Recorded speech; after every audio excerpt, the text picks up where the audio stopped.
এবার সমন্বয়কদের পাশাপাশি বিএনপিও মাঠে নেমে গেছে। যে কোনো মুহূর্তে তাদের কঠিন একটা সংঘর্ষ হবে। এইদিকে সেনাপ্রধান জেনারেল ওয়াকারুজ্জামান এবং ডক্টর ইউনূস কঠিন ঘোষণা দিবেন। বিস্তারিত জানতে ভিডিওগুলো সম্পূর্ণ দেখতে থাকুন। আওয়ামী লীগ নিষিদ্ধ সহ ৩ দফা দাবিতে দ্বিতীয় দিনের মতো শাহবাগ অবরোধ করে রেখেছে ছাত্র জনতা। কিছুক্ষণের মধ্যে গণজামায়াত শুরুর কথা।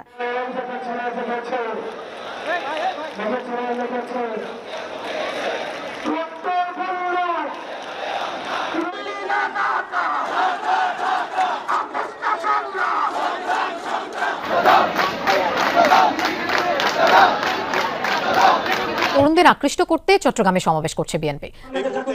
ছাত্র দলের কেন্দ্রীয় কমিটির সাধারণ সম্পাদক কথা বলছেন। আওয়ামী লীগকে সন্ত্রাসী সংগঠন হিসেবে ঘোষণা দিয়ে তাদেরকে নিষিদ্ধ করা সহ ৩ দফা দাবিতে রাজধানীর শাহবাগে রাতেও ব্লকেট কর্মসূচি পালন করেছেন এনসিপি, জামায়াত ইসলামী সহ বিভিন্ন রাজনৈতিক দলের নেতাকর্মীরা। আওয়ামী লীগকে নিষিদ্ধ করার প্রশ্নে যারা দ্বিমত পোষণ করবেন তারা বাংলাদেশের রাজনীতি থেকে ছিটকে পড়বেন। বাংলাদেশের রাজনীতিতে এখন আর কোনো মানুষ আওয়ামী লীগের প্রতি প্রীতি দেখানো পছন্দ করে না। আর এনসিপি আসলে সময় সময়ে তারা যে দাবি দাওয়াগুলো সামনে আনছে একটু ধৈর্য শক্তি মনে হয় দরকার। আসসালামু আলাইকুম সম্মানিত দর্শক, আজকের ভিডিওটি অত্যন্ত গুরুত্বপূর্ণ, অনেক স্পেশাল। ভিডিওটি আপনারা সম্পূর্ণ দেখবেন। সম্মানিত দর্শক শ্রোতা, দিন পেরিয়ে রাত হয়েছে, আওয়ামী লীগ নিষিদ্ধের দাবিতে সমন্বয়করা এখনো মাঠে আন্দোলন করতেছেন। ইতিমধ্যে আবার বিএনপি মাঠে নেমে গেছে, বিএনপি গণসমাবেশের আয়োজন করেছে। প্রিয় দর্শক, সবকিছু মিলে এবার এনসিপি বনাম বিএনপি এবং বিএনপি সংঘর্ষে লিপ্ত হচ্ছে। যে কোনো মুহূর্তে কঠিন সংঘর্ষ লেগে যাবে। প্রিয় দর্শক শ্রোতা, এইদিকে ডক্টর মোহাম্মদ ইউনূস কঠিন সিদ্ধান্ত নিচ্ছেন। তাহলে কি আওয়ামী লীগ নিষিদ্ধ হবেই? সম্মানিত দর্শক মণ্ডলী, আজকের এই ভিডিওটি দেখলেই আপনারা বিস্তারিত বুঝতে পারবেন। ইতিমধ্যেই সেনাপ্রধান জেনারেল ওয়াকারুজ্জামান দেশের উদ্দেশ্যে জরুরি ভাষণ দিবেন। দর্শক, বেশি কথা না বাড়িয়ে আমরা মূল ভিডিওতে চলে যাই। আপনারা মনোযোগ সহকারে ভিডিওগুলো সম্পূর্ণ দেখতে থাকুন।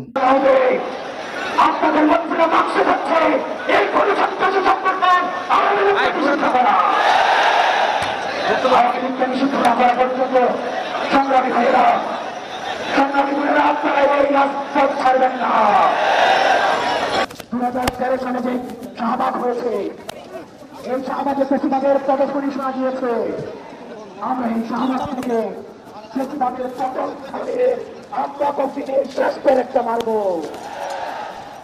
আপনাদেরকে বলতে চাই, আপনারা বিচ্ছিন্ন কোনো ঘুরতে ঘুরতে আলাদা হয়ে আপনারা আলাদা করে মিছিল করার প্রয়োজন নাই। আমাদের মত, আমাদের পথ আলাদা হতে পারে, কিন্তু আওয়ামী লীগ নিষিদ্ধ করার প্রশ্নে আমরা সবাই ঐক্যবদ্ধ।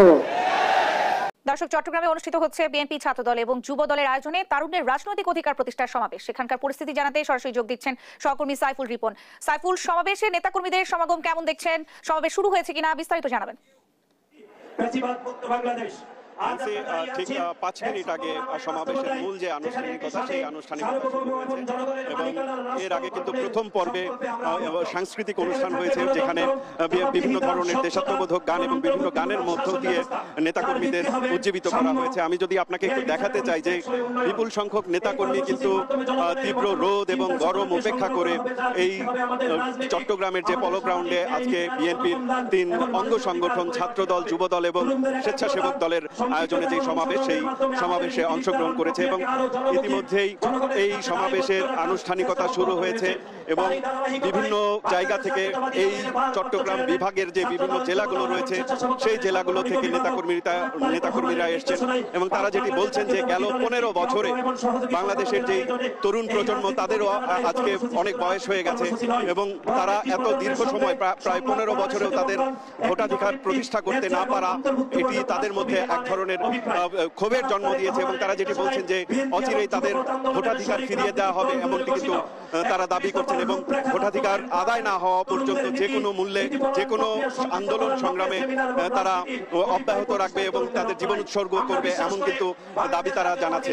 এবং বিএনপির আজকের যে সমাবেশের আয়োজক, তাদের সাথে আমরা কথা বলে যতটুকু জানতে পেরেছি, আয়োজকরা যেটি বলছেন যে বাংলাদেশের যে নতুন রাজনৈতিক বাস্তবতা তৈরি হয়েছে, সেই জায়গা থেকে সামনের যে নতুন বাংলাদেশ গড়ার ভাবনা প্রত্যেকটা রাজনৈতিক দলের মধ্যে আছে, তারই অংশ হিসেবে কিন্তু এই তরুণ প্রজন্মের আজকের এই সমাবেশ এবং এই সমাবেশ এবং পাশাপাশি যে সেমিনারগুলো আয়োজন করা হচ্ছে বিএনপির পক্ষ থেকে, সেই সমাবেশ এবং সেমিনারগুলোতে অংশগ্রহণকারী তরুণ প্রজন্মের কাছ থেকে রাষ্ট্র ভাবনা, ভবিষ্যতের কর্মসংস্থান নিয়ে ভাবনা, শিক্ষা, স্বাস্থ্য, বিভিন্ন প্রত্যেকটা বিষয় নিয়ে তরুণ প্রজন্মের যে ভাবনা, সেই তরুণ প্রজন্মের ভাবনাগুলো তারা তুলে আনতে চাচ্ছেন এবং অতীতের সব ভুল ত্রুটি সংশোধন করে সামনের যেই নতুন বাংলাদেশ গড়ার যে প্রত্যয় রাজনৈতিক দল হিসেবে বিএনপি নিয়েছে, সেই দলের ভবিষ্যৎ যে নীতি নির্ধারণ, সেই নীতি নির্ধারণের জায়গায় যেন একটা সুষ্ঠু ব্যবস্থাপনার মাধ্যমে একটা সুষ্ঠু নীতি তৈরি করতে পারে, সেই চেষ্টা কিন্তু তারা করছে।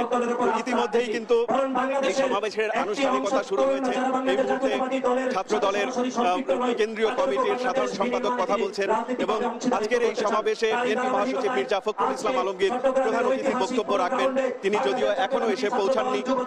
বিএনপি মহাসচিব মির্জা ফখরুল ইসলাম আলমগীরের বক্তব্যের মাধ্যমে আমরা জানতে পারবো নেতাকর্মীদের উদ্দেশ্যে নতুন কোনো বার্তা দলের পক্ষ থেকে দেওয়া হচ্ছে। আওয়ামী লীগকে নিষিদ্ধ করার প্রশ্নে যারা দ্বিমত পোষণ করবেন তারা বাংলাদেশের রাজনীতি থেকে ছিটকে পড়বেন। বাংলাদেশের রাজনীতিতে এখন আর কোনো মানুষ আওয়ামী লীগের প্রতি পীড়িত দেখানো পছন্দ করে না, আওয়ামী লীগকে নিয়ে একত্রে ঘর সংসার করা পছন্দ করে না, আওয়ামী লীগের অপশাসন অপরাজনীতিকে আর কোনো অবস্থায় বাংলাদেশের মানুষের কাছে নতুন করে ফিরিয়ে আনতে চায় না। আপনারা জানেন যে 9 মাস হয়ে গিয়েছে এই সরকারকে আমরা বসিয়েছি। 5ই আগস্টের পর থেকে আজ পর্যন্ত এখন পর্যন্ত সরকার আওয়ামী লীগকে পূর্ণাঙ্গভাবে নিষিদ্ধ করতে পারেনি।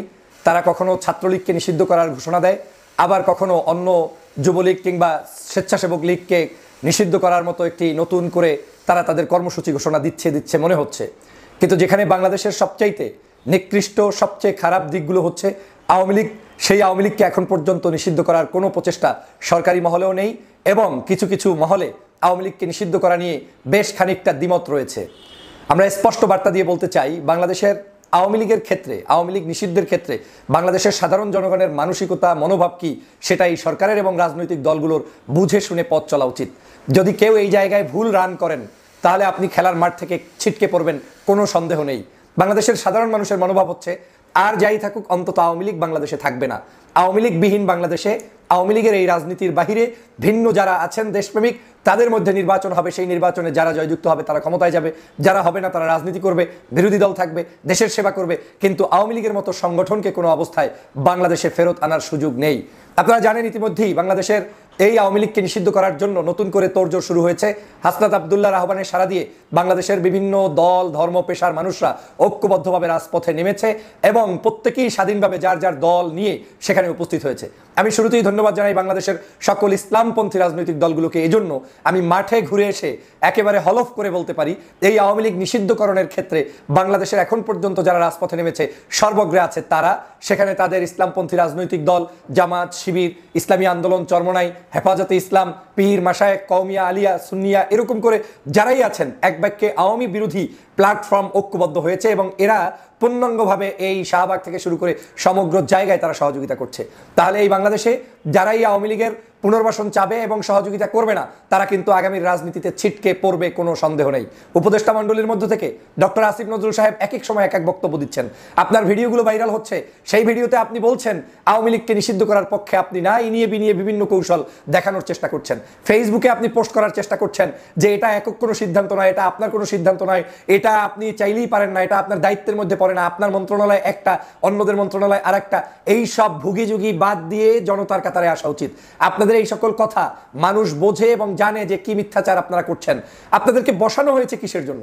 বসানো হয়েছে বাংলাদেশে 5ই আগস্টের পরে এই বিপ্লবীদেরকে আজকের বাংলাদেশের তাদের মর্যাদা বৃদ্ধির জন্য, এই বাংলাদেশের নাগরিকদের চাওয়া পাওয়া কি সেটাকে আপনার প্রতিষ্ঠিত করার জন্য। এখানে একজনকে আইন মন্ত্রণালয়, একজনকে কৃষি মন্ত্রণালয়, একজনকে জলবায়ু মন্ত্রণালয় দেওয়ার অর্থ এই নয় যে আপনি ওগুলো নিয়ে পড়ে থাকবেন আর 5ই আগস্টের সেই জুলাই বিপ্লবের সেই চেতনাকে আপনারা ভুলে যাবেন। আপনারা এই নিয়ে বিনিয়ে আওয়ামী লীগকে প্রতিষ্ঠিত করতে চান, কিন্তু সেই স্বপ্ন বাংলাদেশে বাস্তবায়ন হবে না, হবে না, হবে না। হয় আপনারা পদত্যাগ করুন, না হয় আপনারা আওয়ামী লীগকে নিষিদ্ধ করুন। যদি পদত্যাগ না করেন, বাংলাদেশের ইতিহাসে আপনারা এমন কোনো পাহলান হয়ে যান নাই, এমন কোনো ব্যক্তি হয়ে যান নাই যে আপনি আওয়ামী লীগের চাইতে শক্তিশালী। 16 বছর ছিল শেখ হাসিনা, সেই 16 বছরের শেখ হাসিনাকে কাপড় চোপড় টেনে হিসেবে বাংলার জনগণ নামিয়ে দিয়েছে, আপনাদেরকে কিন্তু সেটা করবে। অতএব সেই পর্যন্ত আমরা যেতে চাই না, আমরা আপনাদের কল্যাণ চাই। আমরা শুরু থেকে আপনাকে সমর্থন জানাচ্ছি, কিন্তু আপনাদের কথাবার্তা 9 মাসের অ্যাক্টিভিটিসে মনে হচ্ছে আপনারা আওয়ামী লীগেরই দালালি করছেন। পক্ষান্তরে দেশপ্রেমিক, ইসলাম প্রেমিক, ধর্মপ্রেমিক এবং হিন্দু, মুসলিম, বৌদ্ধ, খ্রিস্টান যারাই দেশের মানবতার পক্ষে তাদের বিপক্ষে আপনারা দাঁড়িয়ে গেছেন। বাংলাদেশে কিছু রাজনৈতিক দল আছেন, আমি স্পষ্ট করে বলতে পারি আপনাদের এখন সুযোগ এসেছে জনতার কাতারে দাঁড়িয়ে জনগণের মনোভাব বুঝে তারপরে রাজপথে আপনাদের থাকা। কিন্তু আজকের আপনারা যে কোনো কারণে এটাকে একটি গোষ্ঠীগত ট্যাগ লাগিয়ে, এটাকে একটি ছাত্রদের উপরে দোষ চাপিয়ে, অথবা এটাকে কোনো ব্যক্তি বিশেষের আহ্বানকে মাথায় রেখে, অথবা আপনি মনে মনে আওয়ামী লীগকে নিষিদ্ধ চান না, এই কারণে আপনি রাজপথে নামতে দ্বিধাবোধ করছেন।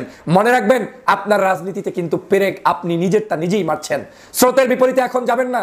বাংলাদেশের মানুষ চায় আওয়ামী লীগকে নিষিদ্ধ করতে। আওয়ামী লীগের কোনো পুনর্বাসন বাংলাদেশে হতে দেওয়া হবে না। আর আপনারা যারা আওয়ামী লীগকে পুনর্বাসন করতে সহযোগিতা করছেন, আপনাদের স্থানও বাংলাদেশে হবে না। অতএব আপনাদের উচিত ছিল কি? উচিত ছিল আপনারা এখন রাজপথে নামবেন।